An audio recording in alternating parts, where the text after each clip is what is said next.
આકાશવાણી અમદાવાદ વડોદરા પ્રાદેશિક સમાચાર સંસ્કૃતિ ભૂંડિયા વાંચે છે. સૌપ્રથમ મુખ્ય સમાચાર. ચૂંટણી પંચે વિવિધ જિલ્લાઓમાં રાજકીય પક્ષોના પ્રતિનિધિઓની ઉપસ્થિતિમાં ઈવીએમ અને વીવીપેટનું પ્રથમ રેન્ડમાઇઝેશન કર્યું. કોંગ્રેસે આગામી લોકસભાની ચૂંટણી માટે વધુ 6 ઉમેદવારોના નામ જાહેર કર્યા. કેન્દ્ર શાસિત પ્રદેશ દાદરા નગર હવેલી બેઠક પરથી અજીત માહલાની પસંદગી. ચૂંટણી પંચ દ્વારા રાજ્યમાં વધુ મતદાન થાય તે માટે વિવિધ મતદાન જાગૃતિના કાર્યક્રમો યોજાઈ રહ્યા છે. ભારતીય જનતા પાર્ટીના આજે 45મા સ્થાપના દિવસની વિવિધ જિલ્લાઓમાં ઉજવણી કરવામાં આવી અને હવામાન વિભાગ દ્વારા રાજ્યમાં ગરમીની સાથે સાથે આગામી દિવસોમાં વરસાદની પણ આગાહી થઈ છે. સમાચાર વિગતવાર. ચૂંટણી કાર્યમાં પારદર્શિતા જળવાય તે હેતુથી વિવિધ જિલ્લાઓમાં રાજકીય પક્ષોના પ્રતિનિધિઓની ઉપસ્થિતિમાં ઈવીએમ અને વીવીપેટનું પ્રથમ રેન્ડમાઇઝેશન પૂર્ણ કરવામાં આવ્યું. ગાંધીનગર જિલ્લામાં જિલ્લા ચૂંટણી અધિકારી મેહુલ દવેની ઉપસ્થિતિમાં 1649 ઈવીએમ બીયુસીયુ સાથે અને 1780 વીવીપેટ મશીનનું પ્રથમ રેન્ડમાઇઝેશન કરવામાં આવ્યું. હવે 5 વિધાનસભા મતવિસ્તાર ના મદદનીશ ચૂંટણી અધિકારીઓને સુપરત કરવામાં આવશે. તાપી જિલ્લામાં રાજકીય પાર્ટીના આગેવાનોની હાજરીમાં ઈવીએમ અને વીવીપેટ મશીનનું રેન્ડમાઇઝેશન કરાયું. અમારા તાપી જિલ્લાના પ્રતિનિધિ નીરવ કંસારા જણાવે છે કે ચુસ્ત બંદોબસ્ત વચ્ચે ઈવીએમ અને વીવીપેટ મશીનનું રેન્ડમાઇઝેશન કરાયું હતું. ઈવીએમ અને વીવીપેટ મશીન જિલ્લામાં સમાવિષ્ટ વ્યારા અને નિઝર એમ 2 વિધાનસભામાં ચુસ્ત પોલીસ બંદોબસ્ત વચ્ચે સ્ટ્રોંગ રૂમમાં મોકલાશે. ભાવનગર જિલ્લામાં કલેક્ટર કચેરી ખાતે જિલ્લા કલેક્ટર અને વિવિધ રાજકીય પ્રતિનિધિઓએ ઇલેક્ટ્રોનિક રેન્ડમાઇઝેશનની પ્રક્રિયા પ્રત્યક્ષ નિહાળી હતી. ફર્સ્ટ રેન્ડમાઇઝેશન અંતર્ગત 2564 બેલેટ યુનિટમાંથી 2302 બેલેટ યુનિટ, 2371 કંટ્રોલ યુનિટમાંથી 2305 કંટ્રોલ યુનિટ અને 2562 વીવીપેટમાંથી 2489 વીવીપેટનું રેન્ડમાઇઝેશન કરવામાં આવ્યું. જૂનાગઢ જિલ્લામાં ઈણાજ વેરહાઉસ ખાતેથી જિલ્લાની 4 વિધાનસભા માટેના 1299 બેલેટ યુનિટ, 1299 કંટ્રોલ યુનિટ અને 1402 વીવીપેટનું પ્રથમ રેન્ડમાઇઝેશન કરાયા બાદ રાજકીય પક્ષોના પ્રતિનિધિઓ અને એઆરઓની ઉપસ્થિતિમાં વિતરણ કરવામાં આવ્યું. અમદાવાદ જિલ્લામાં આવેલી 21 વિધાનસભા મતવિભાગમાં સમાવિષ્ટ કુલ 5458 મતદાન મથકો માટે ઈવીએમ અને વીવીપેટનું પ્રથમ રેન્ડમાઇઝેશન માન્ય રાજકીય પક્ષોની ઉપસ્થિતિમાં કરવામાં આવ્યું. સોમવારથી ઈવીએમ અને વીવીપેટની ફાળવણી કરવામાં આવશે. કચ્છ જિલ્લામાં જિલ્લા ચૂંટણી અધિકારી અમિત અરોરા અને રાજકીય પ્રતિનિધિઓની ઉપસ્થિતિમાં ઈવીએમ મશીનનું પ્રથમ રેન્ડમાઇઝેશન કરવામાં આવ્યું. જિલ્લામાં 7 એપ્રિલના રોજ તમામ વિધાનસભા મતવિસ્તારોમાં ઈવીએમ મશીનની સોંપણી કરવામાં આવશે. રાજકોટ જિલ્લામાં આજે જિલ્લા ચૂંટણી અધિકારીની ઉપસ્થિતિમાં ઈવીએમ મશીનની પહેલી રેન્ડમાઇઝેશન પ્રક્રિયા પૂર્ણ કરવામાં આવી. 8 વિધાનસભા મતવિસ્તારના બીયુસીયુ વીવીપેટ મશીન સંબંધિત વિધાનસભા વિસ્તારમાં આવતીકાલે વેરહાઉસમાંથી રવાના કરવામાં આવશે.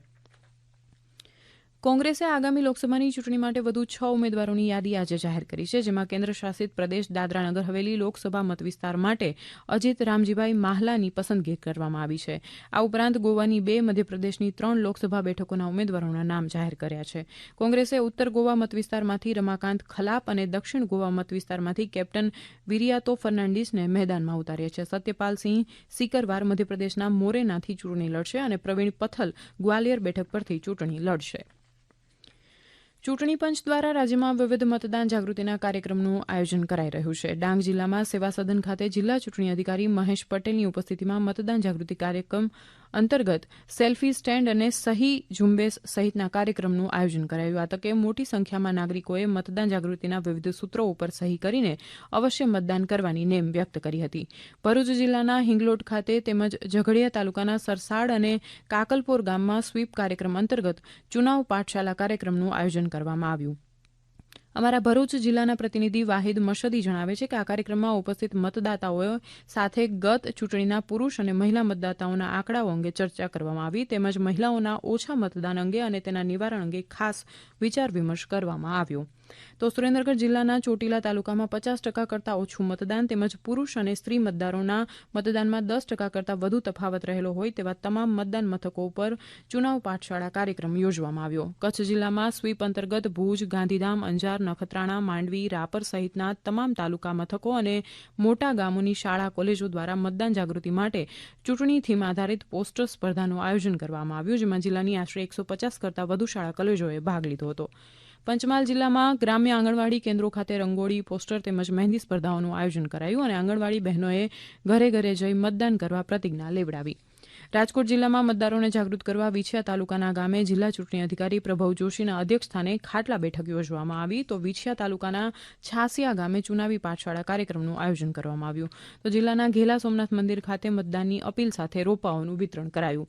સુરત જિલ્લામાં યુવા મતદારોને જાગૃત કરવા ઓલપાડ, માંગરોળ, માંડવી, કામરેજ, બારડોલી અને મહુવા તાલુકાની તમામ ઉચ્ચ શૈક્ષણિક સંસ્થાઓમાં આગામી 8 થી 20 એપ્રિલ દરમિયાન સ્વીપ અંતર્ગત યુવા મતદાર જાગૃતિના કાર્યક્રમનું આયોજન કરવામાં આવશે. આ સમાચાર આપ આકાશવાણીના અમદાવાદ વડોદરા કેન્દ્ર પરથી સાંભળી રહ્યા છો. વધુ સમાચાર આપ અમારી વેબસાઇટ newsonair.gov.in/ગુજરાતી પર વાંચી શકશો. નવસારી જિલ્લાની વિવિધ શાળાઓમાં મતદાન જાગૃતિ અર્થે મતદાન જાગૃતિનો સંદેશ આપતી સુંદર રંગોળી બનાવવામાં આવી રહી છે તો જિલ્લામાં ગત ચૂંટણીમાં 50% ઓછું મતદાન નોંધાયું હોય તેવા મત વિસ્તારમાં BLO સાથે જિલ્લા શિક્ષણ અધિકારી સહિતના અગ્રણીઓએ બેઠક યોજીને જરૂરી માર્ગદર્શન પૂરું પાડ્યું.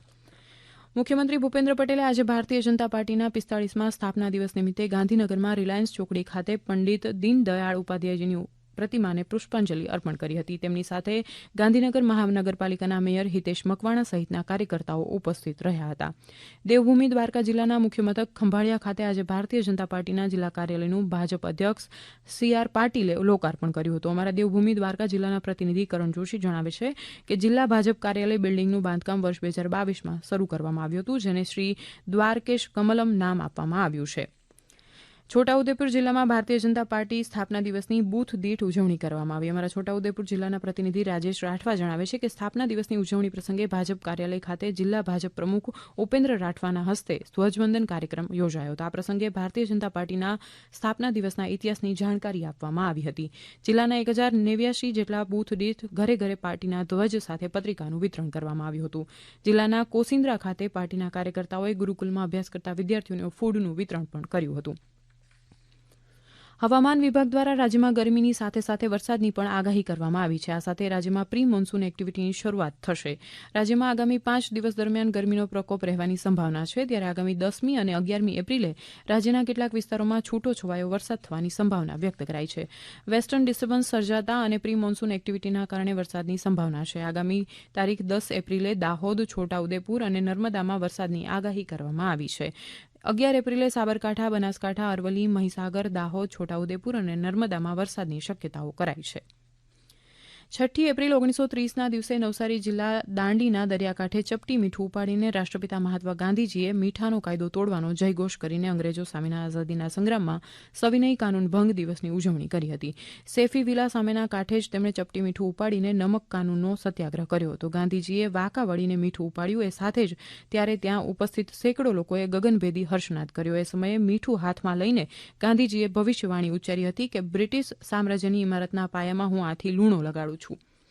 એ સાથે જ ગાંધીજીએ દાંડી કૂચની અનુવર્તી બીજી કૂચ ધરાસણા લઈ જવાનું નક્કી કર્યું હતું. વલસાડ પાસેના ધરાસણા ગામની આસપાસ મીઠાના અગરો હતા. સવિનય કાનૂન ભંગ દ્વારા તે લૂંટવાનો કાર્યક્રમ નક્કી થયો હતો. જોકે બાપુ ધરાસણા જઈને મીઠાનો સત્યાગ્રહ કરે પહેલા પોલીસે કરાડીથી તેમની ધરપકડ કરી હતી. તેમને હાંસપોર સ્ટેશને લાવીને ફ્રન્ટિયર મેલને અટકાવીને તેમાં બેસાડી દેવામાં આવ્યા હતા. બોરીવલી સ્ટેશને ઉતારીને ગાંધીજીને પૂના લઈ જવામાં આવ્યા હતા. અમારા નવસારીના પ્રતિનિધિ જણાવે છે કે આજે મીઠા સત્યાગ્રહના દિવસે એરુ 4 રસ્તાથી દાંડી સુધીની રેલી યોજાઈ હતી. રાજ્ય પરીક્ષા બોર્ડ ગાંધીનગર દ્વારા યોજાતી ધોરણ 8ના વિદ્યાર્થીઓ માટેની નેશનલ મીન્સ કમ મેરિટ સ્કોલરશીપની પરીક્ષા આવતીકાલે પાટણ જિલ્લાના તમામ 9 તાલુકાઓમાં યોજાશે, જેમાં જિલ્લાના 6477 વિદ્યાર્થીઓ ભાગ લેશે. આગામી 9મી એપ્રિલથી ચૈત્રી નવરાત્રીનો પ્રારંભ થઈ રહ્યો છે, જે અંતર્ગત પાવાગઢ મંદિર ટ્રસ્ટ અને તંત્ર દ્વારા દર્શનાર્થીઓ અને પગપાળા યાત્રીઓ માટે તળેટીથી મંદિર સુધીનો વાહન વ્યવહાર, સુરક્ષા તેમજ દર્શનાર્થીઓ સારી રીતે દર્શન કરી શકે તે માટે સુચારુ વ્યવસ્થા કરવામાં આવી છે. પાવાગઢ મંદિર ટ્રસ્ટની યાદીમાં જણાવ્યા મુજબ ચૈત્રી નવરાત્રી દરમિયાન આગામી 9મી, 14મી, 16મી, 21મી અને 23મી એપ્રિલે મંદિર ખોલવાનો સમય અને આરતી વહેલી પરોઢે 4 વાગે, જ્યારે અન્ય દિવસોમાં 5 વાગે થશે અને મંદિરના કપાટ આરતી બાદ રાત્રિના 8 કલાકે બંધ થશે. અંતમાં મુખ્ય સમાચાર ફરી એકવાર. ચૂંટણી પંચે વિવિધ જિલ્લાઓમાં રાજકીય પક્ષોના પ્રતિનિધિઓની ઉપસ્થિતિમાં ઈવીએમ અને વીવીપેટનું પ્રથમ રેન્ડમાઇઝેશન કર્યું. કોંગ્રેસે આગામી લોકસભાની ચૂંટણી માટે વધુ 6 ઉમેદવારોના નામ જાહેર કર્યા. કેન્દ્ર શાસિત પ્રદેશ દાદરા નગર હવેલી બેઠક પરથી અજીત માહલાની પસંદગી. આકાશવાણી અમદાવાદ વડોદરા કેન્દ્ર પરથી પ્રાદેશિક સમાચાર પૂરા થયા.